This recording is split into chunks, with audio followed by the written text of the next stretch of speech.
পারি, বেশি বেশি যেন আল্লাহর ইবাদত করতে পারি।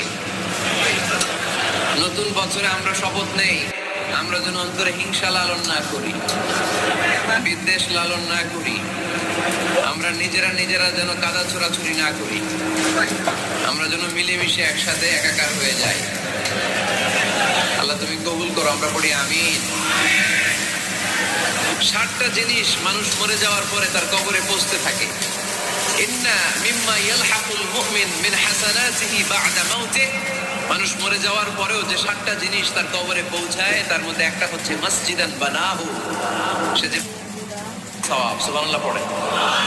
আপনি টাকা দিয়ে মসজিদ বানিয়ে দিলেন, ওই মসজিদে মুসল্লিরা নামাজ পড়ে, রোজাদাররা এসে ওখানে ইফতার খায়, তাহাজ্জুদ আদায়কারীরা তাহাজ্জুদ পড়ে, তাদের সওয়াবের কমতি হবে না, কিন্তু তাদের সওয়াবের একটা পার্সেন্টেজ সওয়াব যে ব্যক্তি মসজিদ বানালো তার আমলনামায় আল্লাহ ঢুকিয়ে দেয়। সুবহানাল্লাহ বলতে পারলেন না?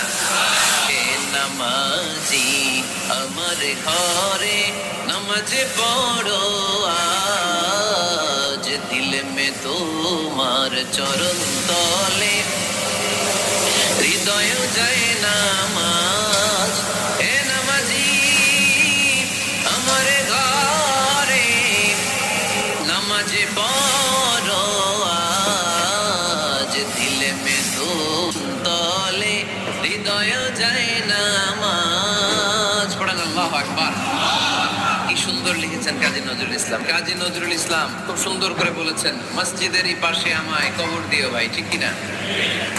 মসজিদেরই পাশে আমায় কবর দিও ভাই, যেন করে হতে মুয়াজ্জিনের আযান শুনতে পাই। আমার ঘরের পাশে দিয়ে ভাই নামাজিরা যাবে, পবিত্র সেই পায়ের ধ্বনি এ বান্দা শুনতে পাবে, ধ্বনি এ বান্দা শুনতে পাবে। গোরা যাবে হতে গুনাহগার পাইবে রেহাই, মসজিদেরই পাশে আমায় কবর দিও ভাই।